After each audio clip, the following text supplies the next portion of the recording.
जन्म जन्म मुनि जतन कराही यंत राम मुख आवत।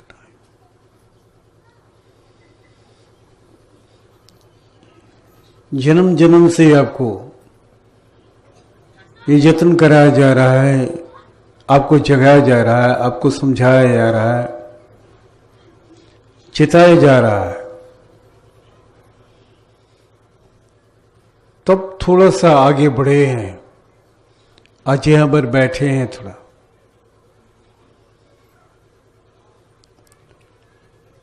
थोड़ा प्रभाव पड़ा है। अभी बहुत बाकी है। अभी तो तैयार हुए हैं केवल सुनने के लिए कि क्या कहा जा रहा है, क्या चीज है। अभी तो समझे ही नहीं है कि क्या चीज है।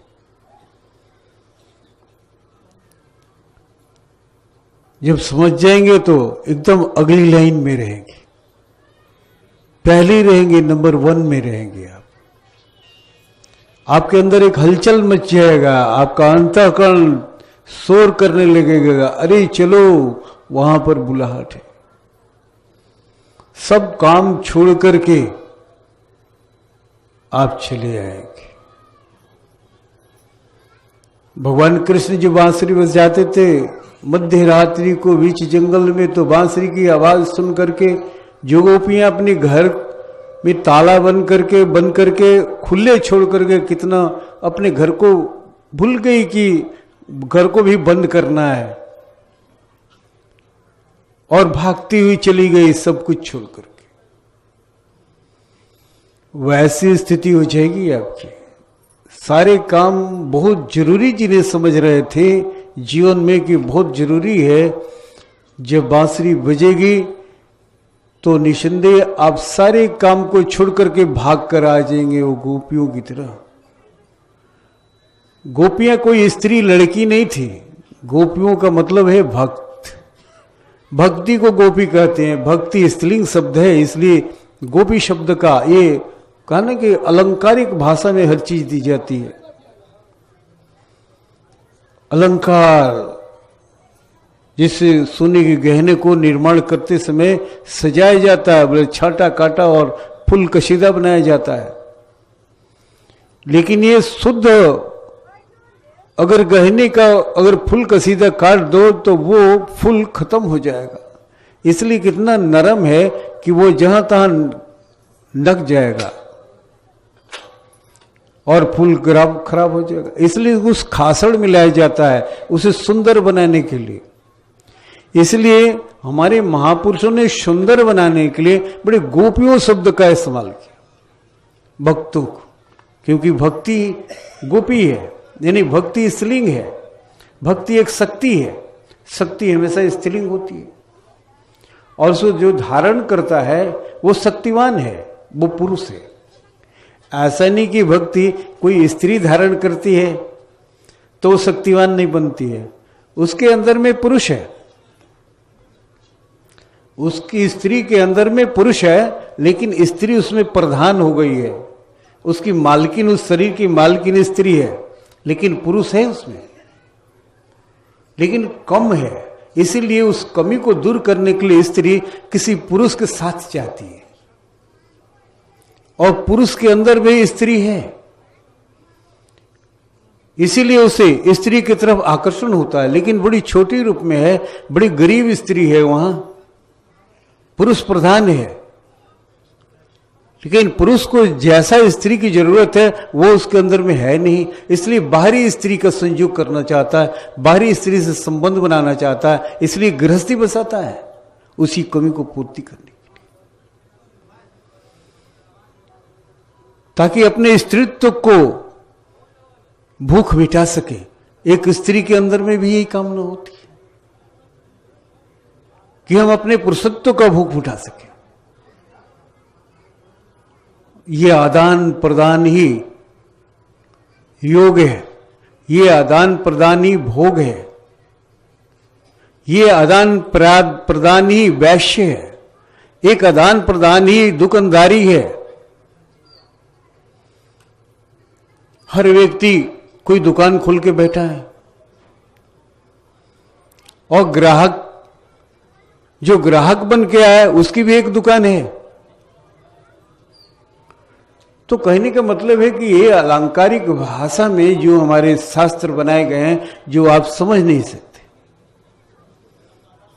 बहुत अच्छी चीज निरंजन कुमार ने बताया, बहुत बढ़िया याद दिलाया कि जो शास्त्र है, धर्मशास्त्र, धर्मशास्त्र से आप डायरेक्ट चाहे कुछ लेना तो नहीं ले सकते हैं, अलंकार भाषा में लिखा हुआ है। ये जैसे यही जन्म जन्म निज तन कराई अंतराम, गोपियों का संवाद। अब हम ये जानते हैं कि बस गोपियां ही थी, वो सुनने वाली गोपियां ही कृष्ण की थी। नहीं, वो जितने उनके भक्त थे, उनके जो जितने प्यारे थे, उन्हें गोपी कहा गया। बांसुरी का मतलब, बांसुरी का मतलब वो जो बोलने लगते थे, जो बोलते थे, जो कुछ कहते थे, जो कुछ गाना चाहते थे, कुछ संदेश देना चाहते थे, तो सारे गोपियां अपने घर काम काज छोड़कर चली आई, क्योंकि वो संदेश उनकी ले चुकी हैं। वो उन्हें चिताया जा चुका है, पहले भी चिताया जा चुका है। इसलिए सारी आवश्यक चीजें छोड़ करके, अपने घर को काम काज त्याग करके वैसे भागे चले आते हैं। तो भक्त गोपी ही है, क्योंकि वो भक्ति उनकी खींच के ले आई है। कहां कहां से आए हैं, दूर दूर से आए हैं, अपने घर से छोड़ के आए हैं, सब काम त्याग के आए हैं। और जो इन्हें चिताया नहीं गया, चिते नहीं है, वो बगल में रह करके भी यहां पर नहीं है। आपकी आवाज सुनना भी नहीं चाहते, वो खिड़की बंद कर देंगे, दरवाजे बंद कर देंगे, कोई सुनाई नहीं पड़े, क्योंकि उनके अंदर में भावना जगी नहीं है, भावना में कोई गति नहीं आया है। भक्ति का मतलब होता है जिसके भावना में गति पैदा हो जाए। यहां हवा है लेकिन गुम है, नहीं पता है। लेकिन जब पंखे चलते हैं तो हवा महसूस करने लगते हैं कि हाँ ये हवा लग रहा है। अरे हवा तो दिख नहीं रही थी ना, इतनी शांत थी कि नहीं दिख रही थी। दिखने के लिए वो क्रिया करनी पड़ेगी ना, वो क्रिया। तो हमने पंखा चलाया, उसका ब्लेड नाचने लगा, वो हरकत में आया, तो वैसे हवा को हरकत में डाल दिया। ठीक वैसे जो जन्मों जन्मों से चिताए जाते हैं, उन्हें याद दिलाया जाता है। उन्हें बुलाने में कोई दिक्कत नहीं होती है, वो परेशान, वो याद करते रहते हैं कहां से बांसुरी की आवाज सुनाई पड़ रही है, कितने दूर पर ये बांसुरी बज रही है। ये बांसुरी की आवाज तो जा रही है, घर घर में जा रही है। ऐसा नहीं कि वो आप यहां बैठने वाले ही सुन रहे हैं, वो घर घर में जो घर नहीं आए हैं वो उनके घर में भी जा रही है। दरवाजा अगर थोड़ा सा भी खुला हुआ तो वो घुसेगी। लेकिन भैंस के आगे बीन बजाओ, भैंस रही पगुराई, क्योंकि ये बांसुरी की आवाज नहीं जानते हैं। वो उनकी ये पहचान नहीं है कि क्या चीज है।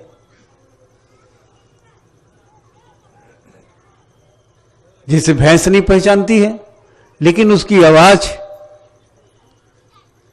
जो पहचानता है वो उसके पीछे नाचने लगता है। एक इतना खतरनाक सांप,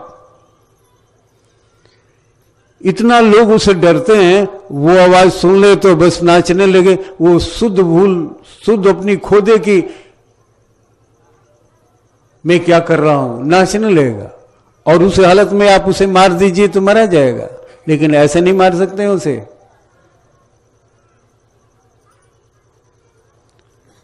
इसलिए ये जन्मों जन्मों का खेल है, जन्मों जन्मों का खेल है।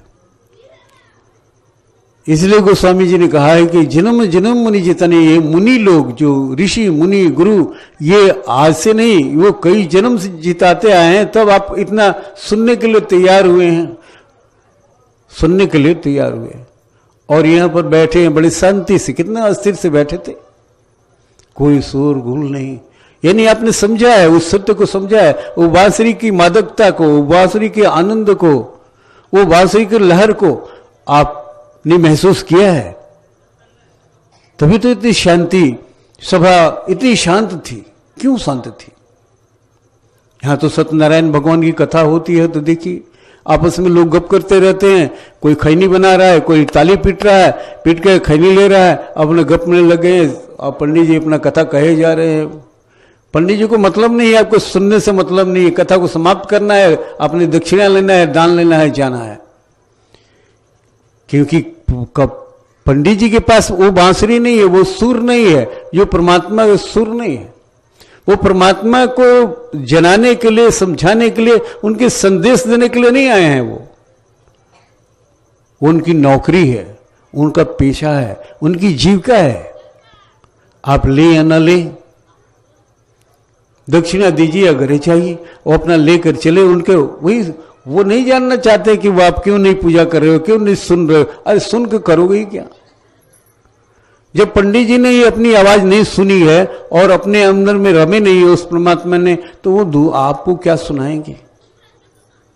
सुनने के लिए कैसे बाध्य कर देंगे? कैसे शांत वातावरण कैसे पैदा हो जाएगा? क्योंकि वो शांत वातावरण में रहे नहीं है, अशांति होनी चाहते हैं, तो उन्हें भी अच्छा ही लगता है। क्योंकि अशांत आदमी कभी भी शांति पसंद नहीं करता है। अशांति, वहां शांति में अगर ले जाइए तो वहां पर अशांति पैदा कर लेगा। जहां बैठेगा अशांति पैदा कर लेगा, बगल वाले को खोदेगा, अरे क्या देखो ना क्या हो रहा है, अब गप करना शुरू करेगा।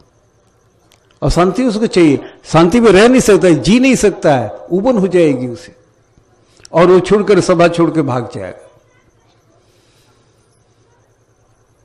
अगर अशांत पैदा नहीं कर सका तो वो स्वयं ही छोड़ के भाग जाएगा। तो इसलिए बहुत मुश्किल से हम इधर को मोड़ते हैं, और ये बांसुरी की आवाज सुन करके, ये परमात्मा की बात सुन करके धीरे धीरे कभी न कभी आप गुरु की बात, बताई हुई बातों पर चलने लगते हैं।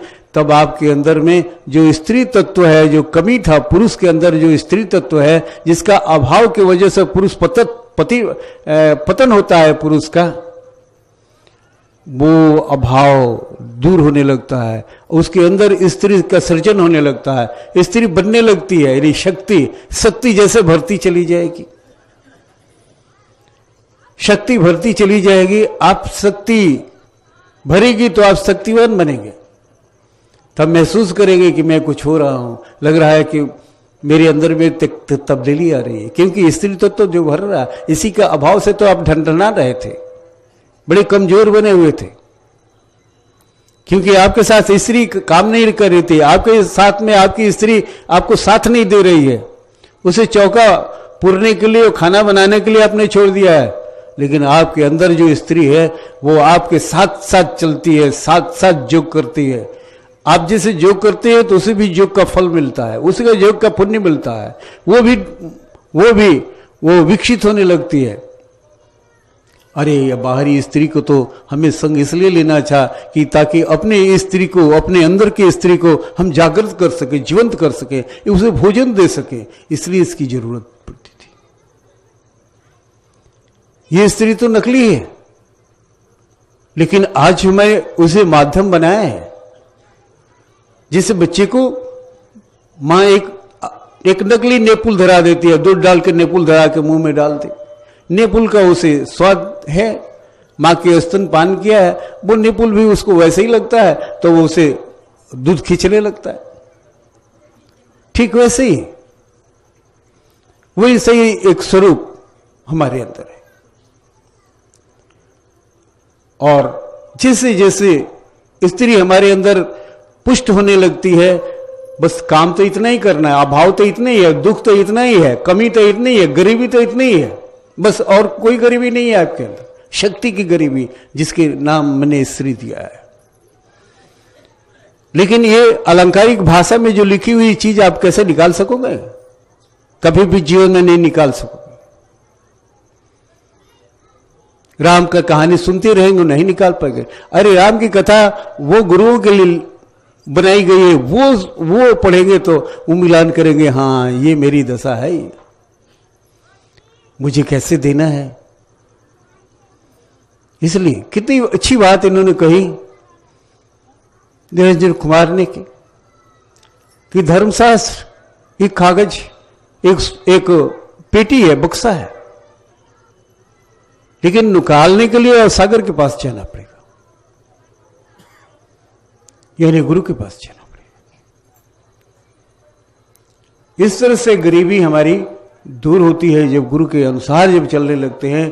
तो किसी स्त्री, जब स्त्री भी इस ध्यान को करने लगती है तो उसके अंदर पुरुष तत्व यानी शक्तिवान, शक्ति तो है इसके पास लेकिन शक्तिवान नहीं है। शक्तिवान नहीं है तो किसको ही अपने समर्पित करेगी, किसको? तो लाचारी में बाहरी पुरुष को समर्पित करेगी और वो उसके जीवन को नरक बना देता है। लेकिन उसके अंदर जो पुरुष है वो जो विकसित होता है तो उसे नरक नहीं स्वर्ग ले जाता है। तब महसूस करती है कि हाँ अब मैं जीवन जी रहा हूं। मां मीरा एकदम नवज्योति थी, नवज्योति थी, लेकिन ये शरीर के तल पर जीने वाले कितना क्या क्या नहीं उन्होंने कहा। अरे देखो वृंदावन घूम रही है, अकेली घूम रही है, इतनी जो नवजुवत इतनी सुंदर और अकेले मार्ग से चल रही है, किसी की हिम्मत है उसे छू दे, उसे उसकी तरफ ताक दे, क्योंकि उसका अंदर जो पुरुष तो जग चुका है,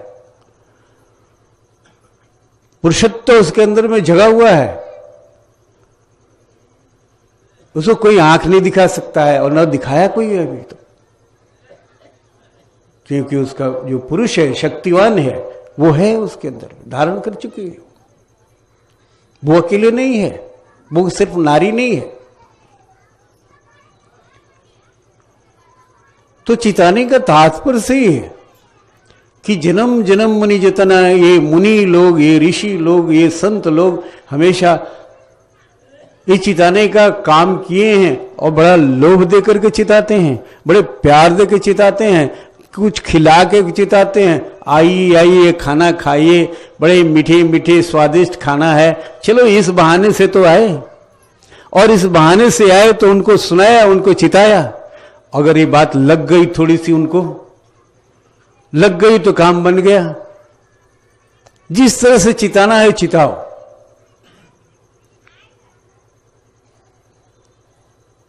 और जब चिताया जाता है तो जब चित जाते हैं, सुनने लगते हैं, महसूस करने लगते हैं, तब कहते हैं कि अब उस रास्ते पर कैसे चला जाए। तब उन्हें गुरु शिक्षा दे। दीक्षा, ये तो शिक्षा है, शिक्षा के बाद दीक्षा होता है, और दीक्षा के बाद गुरुमुक्ता। गुरुमुक्ता तो बहुत अंत की चीज है।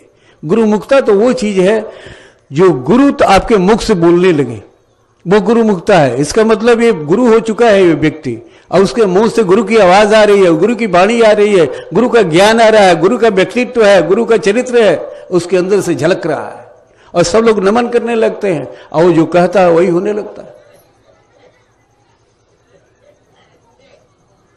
ये गुरुमुक्ता। गुरुमुक्ता ये नहीं है कि बस मंत्र ले लिए और चले गए, गुरुजी गुरुमुख हो गए हैं। गुरुमुख नहीं हुए। गुरुमुख तो अंत की चीज है। गुरुमुख तो निर्माण है, निर्माण। गुरुमुख तो पूर्णता है।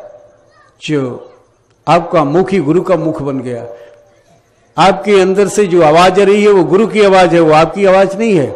इसलिए उस आवाज को कोई भी नकार नहीं सकता है, कोई भी नकार नहीं सकता है। अगर कीड़े मकोड़े भी भाग रहे हैं तो सुनने के लिए उसका जो वाइब्रेशन है, जो स्पंदन है वो निकल रहा है, वो भी वहां शांत हो जाएंगे, रुक जाएंगे और शांत हो जाएंगे,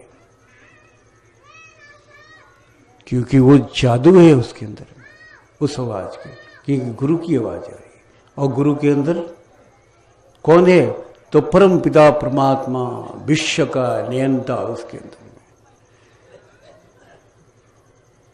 इसलिए बड़ा सुंदर कड़ी है कि गुरु के माध्यम से ईश्वर तक पहुंच सके। इसलिए चिताने वाला कोई भगवान नहीं आया। जन्म जन्म मुनि जिताने, मुनि लोग ही आए, गुरु लोग ही आए, जिनका, मुनि का मतलब जिनका मन मौन हो गया, जिनके मन में कोई विचार नहीं हो रहा है, कोई तरंग नहीं उठ रही है, तरंग को उन्हें मार लिया है, उनका मन जो है मौन हो चुका है, वो अपने जीरो बना दिए हैं, कोई विचार नहीं है। ऐसे लोग ऐसे लोग आपकी चिताने के लिए विचार पैदा करते हैं, और वो विचार पैदा क्या कर सकते हैं? तो ईश्वर के ही विचार है। अब उनके अंदर में ईश्वर की तरंगें उठ रही हैं, वो बोलती है, वही कहती है, वही रास्ता बताती है, इसलिए बड़े असरदार होती है। अब उसे नकार भी नहीं सकते हैं। हाँ, आप चलेंगे नहीं उस रास्ते पर तो कभी गुरुमुखता कभी नहीं हो पाएगी, लेकिन उसके पहले दीक्षित होना। दीक्षा क्या है? दीक्षा एक फाटबंदी है, दक्ष बनने की कला है। दक्ष एक कुशल इंसान बनना, कुशल मनुष्य बनना। जब कुशलता आपकी हाथ लग गई, अगर कुशल बन गए, तब भी आप एक कुशल पुत्र बनेंगे, बड़ा उदंड पुत्र होंगे आप, कुशल पुत्र होंगे राम की तरह। एक कुशल पिता बन पाएंगे, एक कुशल पति बन पाएंगे, एक कुशल राजा बन पाएंगे, एक कुशल भाई बन पाएंगे। कुशलता की नगरी का आप सम्राट होंगे।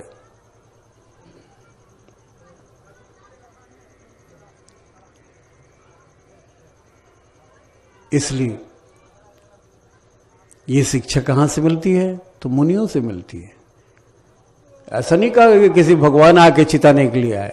मुनि जिनका मन शांत हो गया है, जिनका मन स्थिर हो गया है, जिसका मन मौन हो गया है, मौन हो गया, क्योंकि इन्हीं का असर तो पड़ता है और दूसरे का असर तो पड़ने वाला नहीं है। क्योंकि मौन पूरे ब्रह्मांड को, वो मौन जो है पूरे ब्रह्मांड को समा जाने की क्षमता है उस मौन में।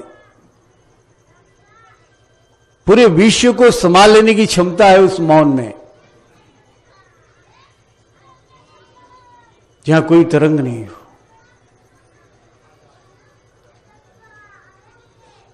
इसलिए ये चिताने का काम ये लोग करते हैं। और जैसे उस रास्ते पर हम चलने लगते हैं, तब बात कुछ समझ में आने लगती है, और जैसे प्रभावित होने लगते हैं, हम करने लगते हैं, वैसे वैसे बढ़ती जाती। चूंकि गृहस्थ आश्रम में हम बुढ़ापा में, जवानी में आके सीखते हैं चलना, इसलिए बहुत लेट हो जाता है। ये चीज तो बचपन की है। जब से हमको होश हुआ उसी दिन से चलना चाहिए था, क्योंकि लंबा रास्ता है ना, बहुत लंबा रास्ता है। और गृहस्थी में चलना बड़ा चरमरा जाए से, जब इतनी बोझ है, लोड है, बहुत से जिम्मेवारियां हमारे ऊपर है, इसलिए उसे निभा नहीं पाते हैं। संदेश तो अच्छा लगता है लेकिन कर नहीं पाते, क्योंकि आदत इतनी गड़बड़ हो गई है, आदत इतनी बिगड़ चुकी है, इतना हम भिन्न भिन्न रस लेने लगे हैं, और वो रस हमारे अंदर में वासना के रूप में बस गए हैं। छोड़ना नहीं चाहते। हम तो छोड़ना चाहते हैं, आप छोड़ना चाहते हैं, लेकिन वो जो बस गया है वो नहीं छोड़ना चाहता है। जब वो छोड़ना नहीं चाहेगा तो आप क्या छुड़ाएंगे? वो तो पकड़ लिया है ना। आप पकड़े होते तब तक ले तो आप छोड़ देते। आप अगर पकड़े होते तब तक ले आशा था कि आप छोड़ सकते थे, क्योंकि आपने पकड़ा है, आप उसके मालिक हैं, जब चाहे छोड़ दें। लेकिन वो जब पकड़ लिया है तो वो अब उसकी मर्जी पर आपको चलना है कि वो छोड़ता है कि नहीं छोड़ता है। इसलिए अक्सर हम भूले रहते हैं। आइए इस पर एक छोटा सा प्रसंग आप देते हैं कि किस तरह से हम भूलते हैं और किस तरह से हमारे अंदर में एक क्रिया होती है भूलने की, और उसका एक्शन क्या होता है हमारे जीवन में। उस पर एक छोटा सा प्रसंग आप देते हैं ताकि आप बहुत अच्छा से समझ सकें इसको, क्योंकि मेरा काम आपको इस तरह से समझाना है, घोट करके, पिला करके उसको महसूस कराना है कि ये सत्य है, ताकि आप मोड़ सके अपने आप को, क्योंकि जीवन का यही लक्ष्य है आपको। घोट करके, अगर गोली बड़ी है तो नहीं निकल पा रहे तो उसे ठीक है पीस दिया जाए। आप बहुत तीता लग रहा है तो मीठे के साथ मिला दिया जाए, मीठे के साथ पिला दिया जाए। जैसी आपकी इच्छा है, जैसी आपकी तबीयत है, जैसी आपकी रुचि है, उसी में उस दवाई को मिला करके और दे दिए जाए। इसीलिए तो कहा गया, इसीलिए तो उन्होंने क्रिया जो बताई है किसका, तो जिससे आप बहुत प्यार करते हैं, जिससे आप मान्यता देते हैं, चाहे वो गुरु हो या भगवान हो, जो भी हो, उसे आपकी मनचाही चीज को लीजिए। मैं नहीं कह रहा हूं कि मेरी गोली खाइए, नहीं, मेरी गोली काम करेगी, लेकिन आप अपनी मनचाही लीजिए ना। आप जो भी लेते हैं, दूध के साथ लेना है, शरबत के साथ लेना है, पानी के साथ लेना है, जूस के साथ लेना है, आप लीजिए, लेकिन इस दवाई को उसमें डाल दीजिए। पसंद आप अपनी ही रखिए, लेकिन मेरी दवाई उस माध्यम से लीजिएगा तो दवाई काम करने लगेगी। इसलिए ना लेने की कोई बात ही नहीं होनी चाहिए। बात तो आपकी रुचि की है, और आपकी रुचि की प्राथमिकता दी गई है, आपके भोजन की प्राथमिकता दी गई है कि किसी तरह से आप इसे ले करके और अपने जीवन को बदल सकें। तो आइए उस पर हम एक प्रसंग, छोटा सा प्रसंग देते हैं कि मेरे कहने का तात्पर्य क्या है और कैसे भूलें होती हैं, अनदेखी भूलें कैसी होती हैं, जब हम नहीं जीतते हैं तो क्या अंजाम होता है, क्या स्थिति बनती है। आइए उस पर थोड़ा छोटा सा प्रश्न। एक बार की बात है कि स्कूल में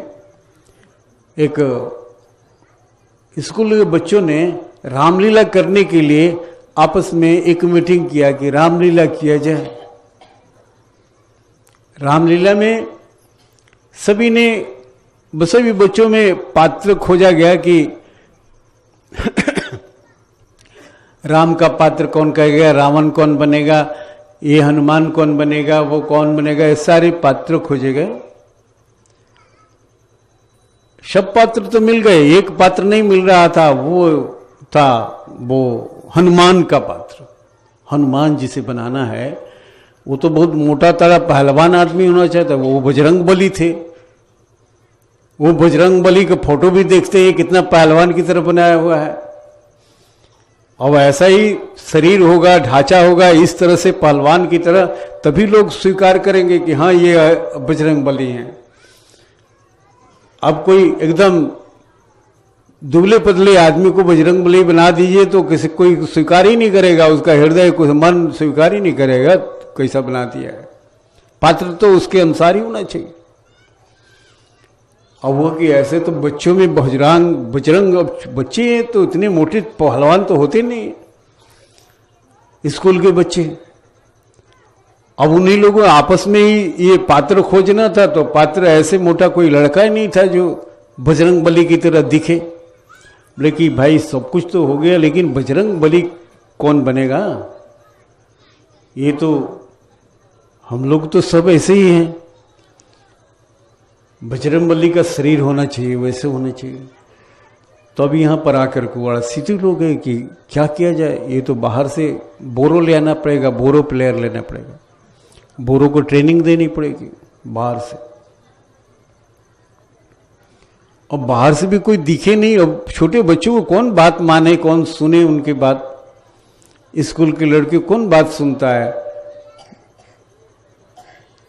अगर कोई ऐसा मिल भी गया तो कोई सुनने वाला नहीं है। और फिर कम से कम चुनाव करो, निर्णय करो किसके पास चला जाए। कोई ऐसा आदमी अगर कोई मोटा दिख रहा है तो हमारी बात सुनने वाला नहीं, वो बड़ा आदमी है। तो एक लड़के ने कहा कि देखो एक आदमी है, वो उसको हम लोग पकड़ें तो वो बहुत मोटा है, और देखने से, उसका शरीर को देखने से लगता है कि हाँ ये बजरंगबली हो सकता है। तो चलो चला जाए। क्या नाम है उसको, कहाँ रहता है? बोले कि एक दुकान पर रहता है, हलवाई की दुकान पर रहता है, उसका नाम है तुलाराम, बहुत मोटा है। तो सब बच्चे मिलकर के तुलाराम हलवाई के पास गए और उनसे निवेदन किया कि बड़ा सम्मान देते हुए, काका जी एक काम थोड़ा सा कर दीजिए हम लोग को। क्या? तो एक पाठ है बजरंग बली का, आपको बजरंग बली बनना, हनुमान बनना है। बोले कि नहीं नहीं नहीं नहीं, ये कुल हम नहीं जानते, बाप रे बाप क्या क्या पढ़ना है, हम बुको बोलने आएगा, हम नहीं पढ़ आदमी हैं। बोले कि नहीं, आपको कुछ नहीं बोलना है, बस 2 लाइन, 1 लाइन बोलना है, 1 लाइन, याद नहीं हो जाएगा। तो नहीं नहीं, हम पढ़े लिखे नहीं, हमको याद नहीं होगा, ये तुम लोग हमसे मत ये करो। तो उनको लड़कों ने काफ़ी समझाया, आदर्श मान लिया। बोला कि नहीं, ऐसा है कि आप इतना ही शब्द बोलना है। क्या बोलना है? तो इतना ही बोलना है कि रावण के दरबार में आपको जाना है गदा लिए हुए एकदम, और रावण आपको पकड़ेगा, पूछेगा, रावण आपको पूछेगा कि कौन है, तू कौन है? तो खाली इतना ही बोलना है कि हम राम भक्त हनुमान हैं। इतना ही बोलना है। क्या आप इतना नहीं बोल सकते हैं? लेकिन हाँ, इतना बोलना होगा तो बोल सकते हैं, ये तो बड़ी बात नहीं है। तो बस इतना ही तो बोलना है आप।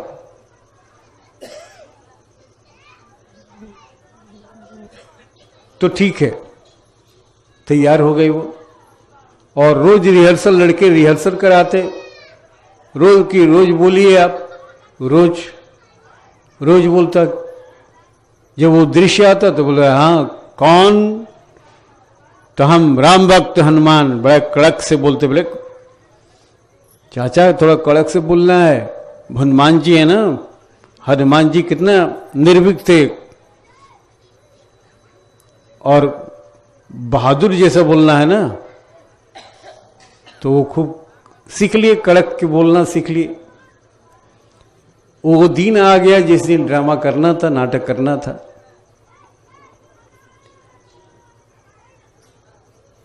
लड़कों ने सारे अपने गार्जियन, सभी लोग अपने गार्जियन को वो निमंत्रित किए और वो अन्य पब्लिक को भी निमंत्रण किए दिए कि आज स्कूल में ड्रामा होने वाला है, नाटक होने वाला है, रामलीला होने वाला है, राम की लीला होने वाली है। बड़ी खुश हुए बहुत लोग। चलो भाई आज रामलीला, बच्चों का रामलीला देखा जाए। सब लोग आए, बैठे लोग, रामलीला शुरू हुआ। बड़ी अच्छी तैयारी लड़कों ने किया था। और दृश्य जब आया हनुमान का, हनुमान को लोगों ने पकड़ लिया, रावण के लोग, और उसको बांध करके ले गए। रावण के दरबार में पेशी करना था। रावण के दरबार में जब पेशी किए तब रावण ने कहा कौन है तू? जब डांट के पूछा कौन है, तो एक राम भक्त हनुमान है। रावण तलवार को खींचा, ऐसे तलवार को खींचा, बोले बता सही कौन है तू? आप तुलाराम डर गए। बोले कि ऐसा नहीं कि ये तलवार घोंप न दे। तो बोले कि नहीं नहीं, मैं तुलाराम हूं, मैं तुलाराम हलवाई हूं। और लड़कों ने फुसला करके मुझे ठग करके बेवकूफ बनाया है।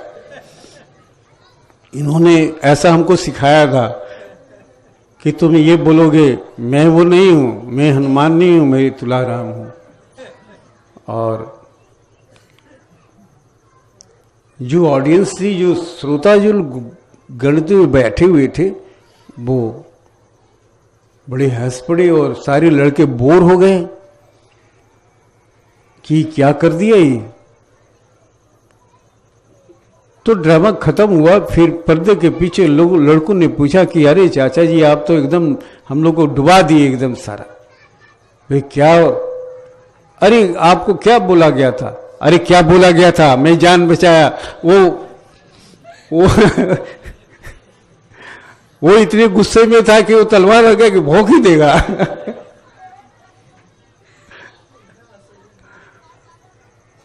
उसको तुम लोग की मना क्यों नहीं किया कि ऐसा नहीं करता? वो तो बोले कि वो तो ठीक है डराएगा, लेकिन आपको डरना नहीं था। कैसे नहीं डरता? वो तलवार एकदम चला दिया। बोला कि डरता नहीं, मैं तो अपना जान बचाया किसी तरह तुम लोग के साथ। अब कभी नहीं हम आएंगे, तुम लोग बहुत धोखेबाज हो, बहुत धोखेबाज हो तुम। कहा क्या, कराया क्या? और मैं सही नहीं बताता जरूर ही मार देता। यही स्थिति है हमारी पूजा की। हम भी राम राम राम राम बोलते हैं, मन के बाहरी तल पर रहते हैं, शरीर चेतना में जीते हैं, राम को अंदर कभी देखना नहीं चाहते। ये मंदिर का राम, बाहरी राम, जीवन भर बाहरी में रह जाते हैं। जब हमें कष्ट होता है तो वो अंदर में तो होते नहीं है कि वो आपकी मदद कर सके। इसलिए हम चीख पड़ते हैं, चिल्ला पड़ते हैं, क्योंकि राम की वासना हमारे अंदर में काम नहीं की। राम को तो दिया गया था कि राम में रमो, राम की याद करते करते करते करते उसी में लय हो जाओ। जब लय हो जाओगे राम में, राम के अलावा कोई नहीं रह जाएगा, तेरा मन मौन हो जाएगा, राम के अलावा कोई नहीं लेगा किसी को, तब तुम्हारे दुख में, सुख में, तकलीफ में जो भी होगा चिल्लाओगे तो तुम्हारे आवाज राम की निकलेगी, क्योंकि राम से में बस गए हो ना, और राम तुम्हारी फिर रक्षा करेंगे। राम की वासनाओं में बस जाओ, लेकिन बसे नहीं ना, क्योंकि हम शरीर चेतना में, बाहरी चेतना में, शरीर के बाहरी तल पर है। राम का मतलब इतना ही समझे कि बस राम राम बोलते रहो, जपते रहो, बस खाना खाओ, उसके थोड़ा 10 मिनट राम राम कर लो, बस हो गया, ये मुंह से जुबान निकल गई। अरे तुम्हारा मुंह से जब तक ले राम राम चलता रहेगा, राम तो बाहर में ही है। जिस दिन राम अंदर चला जाएगा तुम्हारा मुंह बंद हो जाएगा। अब लगेगा कि बकवास करना है, राम बोलना ही बकवास करना है, मूर्खता है, क्योंकि राम का स्वाद मिल गया अंदर में। अब हम उसे देखेंगे कि हम बकवास करेंगे। आप अपने लड़के को बुलाया कि रामू रामू रामू, रामू आके खड़ा हो गया यार, अब उसे रामू रामू पुकारेंगे, आ गया तो चुप हो जाएंगे, क्योंकि रामू आपके सामने खड़ा है। अब जो मांगना है मांगिए, जो कहना है कहिए, अब चिल्लाइए मत। रामू आगे खड़ा है और उसे देख करके शांत हो गए। अब निहारिए कि आपका बेटा रामू ही है या दूसरा कोई है, निहारिए, देखिए, पहचानिए। अगर पहचान लिए तो फिर उसे जो मांगना है, जो कहना है वो कीजिए। तो ठीक उस दिन राम बोलते बोलते आपका राम जब आ जाएगा तो आपकी जुबान बंद हो जाएगी। लेकिन सारा जीवन तो आपका राम राम चलते रहता, कभी बंद ही नहीं हुआ। अगर कभी बंद हो भी गया तो आप कहते हैं कि वो हो सूद गए थे हम, क्या कि राम छूट गया, फिर से राम जपो, फिर माला उठाया, फिर जपा। क्योंकि गुरु विहीन जो है, आप गुरु विहीन है, इसलिए आप नहीं जान सके कि आपका माला क्यों छूट गया, माला क्यों गिर गया, राम कहां गायब हो गया। उसी राम को पकड़े हुए हैं। सलाम कीजिए उस राम को कि बाहर के लिए बहुत आपने मदद किया, मुझे अंदर जाने के लिए बहुत मदद किया, उस सलाम कीजिए। और अब अंदर के राम को पकड़िए, अंदर के राम। कबीर ने क्या कहा, कबीर साहब ने क्या कहा, एक राम दशरथ घर डोले।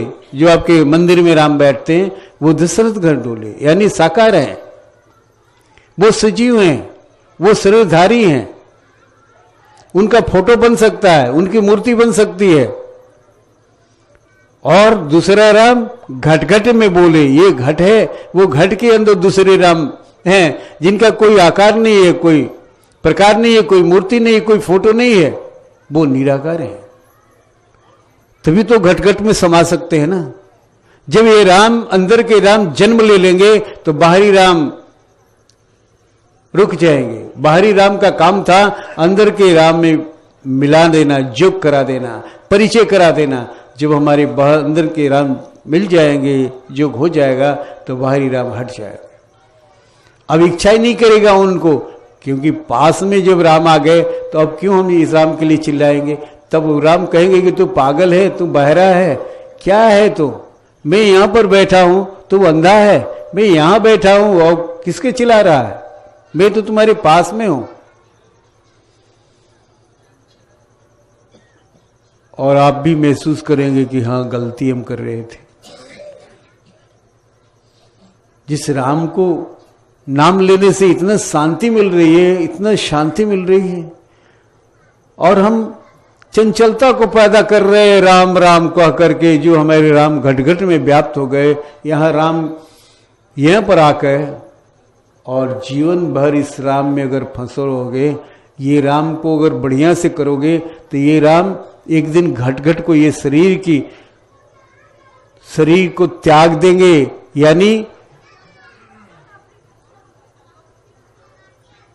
यानी राम शरीर से ऊपर हो जाएंगे, यानी देह से विदेह हो जाएंगे, बिना देह के राम हो जाएंगे। अभी देह में है तो ये देह राम का बना हुआ है, लेकिन उन्हें विदेह होना है, विदेह का बोध करना है, क्योंकि एक दिन इस देह को आपको त्याग के जाना है ना। उस दिन कहां राम रहेंगे?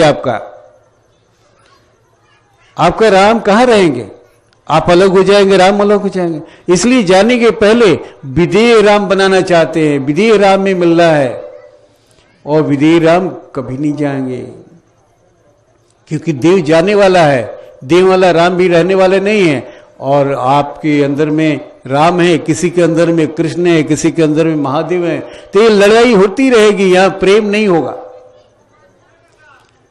हम भक्त होते हुए भी आपस में लड़ते हैं, मतभेद करते रहे, एक दूसरे सत्संगी दूसरे सत्संगी को कमेंट्स करेंगे, वो आलोचना करेंगे कि देखो वो ऐसा कर लिया, वैसे देखो ना दूसरा सत्संग कर लिया, ये कर लिया, आलोचना करेंगे, क्योंकि उसके अंदर में जो बैठा हुआ राम अलग है, वो किसी और को बैठा लिया है, लेकिन परमात्मा तो एक ही है।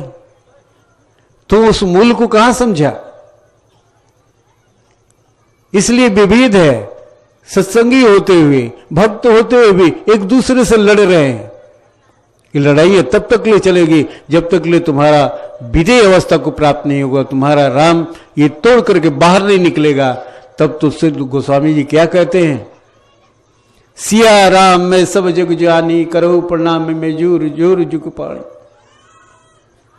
अब राम एक दिन अंदर में थे, इनके अंदर में थे, तो वो बाहर में भी राम को देखना चाहते थे। कृष्ण के मंदिर में भी वो गए तो कह रहे हैं कि भले क्या कहूं छवि आज की, भले बने हो ना तुलसी मस्तक तब नवे जब धनुष बाण ले लो हाथ। हाँ तुम कृष्ण हो, लेकिन हमारे भगवान तो धनुष बाण वाले हैं, हम प्रणाम कैसे करेंगे? धनुष बाण ले तो प्रणाम करेंगे। एक दिन ये स्थिति थी उनकी भक्ति की, लेकिन उनके राम अंदर में थे, बाहर नहीं निकले थे। ये शरीर टूटा नहीं था, विदेह नहीं बने थे, विदेह नहीं बने थे, तो इसलिए भेद था राम में। कृष्ण वाले से, राम वाले से भेद है, एक दूसरे से झगड़ा है, मतभेद है कि हमारा कोई भगवान अलग है, हमारे सत्संग का भगवान अलग है, उनके सत्संग का भगवान, उनके सत्संग में क्यों जाएंगे? हाँ ये झगड़ा चलेगा, इसलिए कि सारा जीवन तुम राम से अलग हो। विभेद होगा, एक दूसरे की आलोचना करोगे, शिकायत करोगे, ढीला मारोगे, अपमान दोगे।